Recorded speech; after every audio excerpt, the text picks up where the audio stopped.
शेर का भोलापन और खरगोश की होशियारी। एक जंगल में एक शेर रहा करता था। वो हर रोज एक जानवर का शिकार करता और उसे खा जाता था। उससे सभी जानवरों को बहुत डर लगता था। एक दिन सब जानवरों ने एक सभा बुलाई और शेर के इस अत्याचार से बचने के उपाय सोचने लगे। तभी एक बंदर ने सुझाव दिया, दोस्तों, हम में से रोज एक जानवर उस शेर का शिकार होते जा रहा है। कब किसकी जान को खतरा है पता ही नहीं। कोई चैन से इस जंगल में जी ही नहीं सकता। तभी लोमड़ी ने कहा, हाँ हाँ, तुम बिल्कुल सही कह रहे हो। मुझे भी कुछ समझ नहीं आ रहा है कि इस समस्या से कैसे बाहर निकले।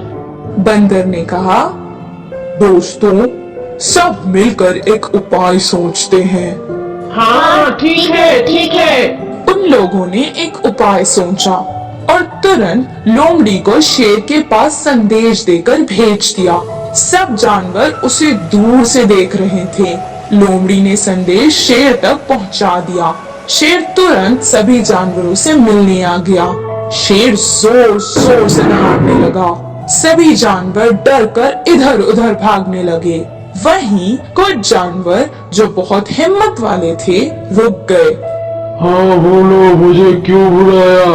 क्या कारण है?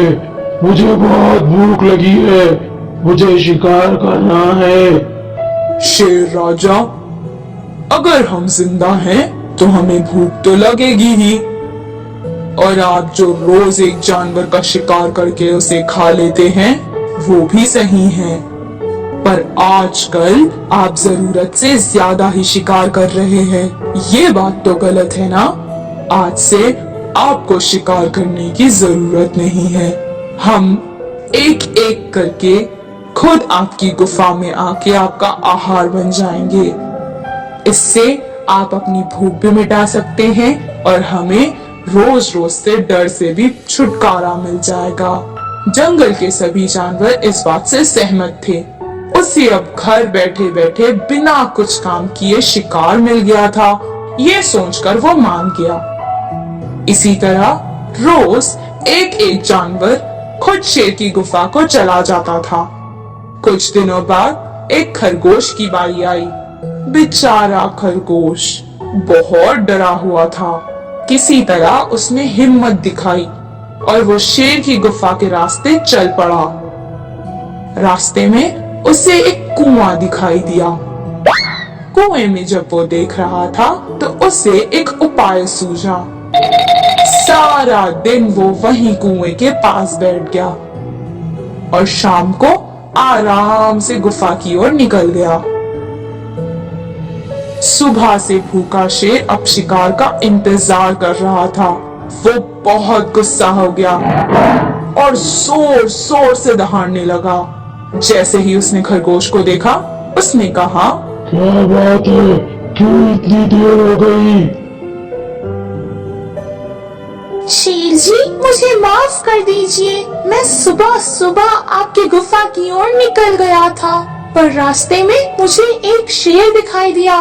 उसने मुझे खाने की बहुत कोशिश की शेर जी। मैंने उसे बताया था कि मैं आज आपका भोजन हूँ, पर उसने मेरी एक बात नहीं मानी। उसने कहा कि वो इस जंगल का राजा है और दूसरा कोई भी शेर यहाँ हक नहीं जता सकता। अचानक उसने मुझ पर हमला कर दिया। मैंने ऐसे वैसे कुछ भी करके अपनी जान बचा ली, सिर्फ आपके लिए शेर जी, और यहाँ आ गया। शेर पहले से गुस्से में था। अब वो और गुस्सा हो गया और कहने लगा, चलो, उसने ऐसा कहा कि वो राजा है, इस जंगल का तो मैं ही राजा हूँ। वो शेर कहाँ है, मुझे बताओ, चलो। खरगोश ने अपनी चतुराई से शेर को अपनी बातों में फंसा लिया और तुरंत उस कुएं के पास लेकर आ गया और कहने लगा कि दूसरा शेर इस कुएं के अंदर है। जैसे ही शेर ने कुएं में झांका, उसने पानी में अपनी छवि देखी और समझने लगा कि कुएं में तो दूसरा शेर है। वो जोर से दहाड़ने लगा। कुएं में उसकी आवाज गूंजने लगी और उसे लगा कि दूसरा शेर भी उस पर दहाड़ रहा है। उस दूसरे शेर से लड़कर उसे जान से मार देना चाहता था, इसीलिए वो कुएं में कूद गया। कुएं के पानी से वो बाहर नहीं आ पाया और वहीं मर गया। खरगोश ने बड़ी होशियारी से अपने और बाकी सभी जानवरों की जान बचा ली। जब वो वापस आया और सभी जानवरों को इसके बारे में सुनाने लगा तो सब जानवर उसकी वाहवाही करने लगे और बहुत खुश हुए। उस दिन से जंगल के सभी जानवर खुशहाल जिंदगी बिताने लगे। इस कहानी से हमें ये शिक्षा मिलती है कि बल से जो हासिल नहीं हो सकता वो अकल से हासिल हो सकता है।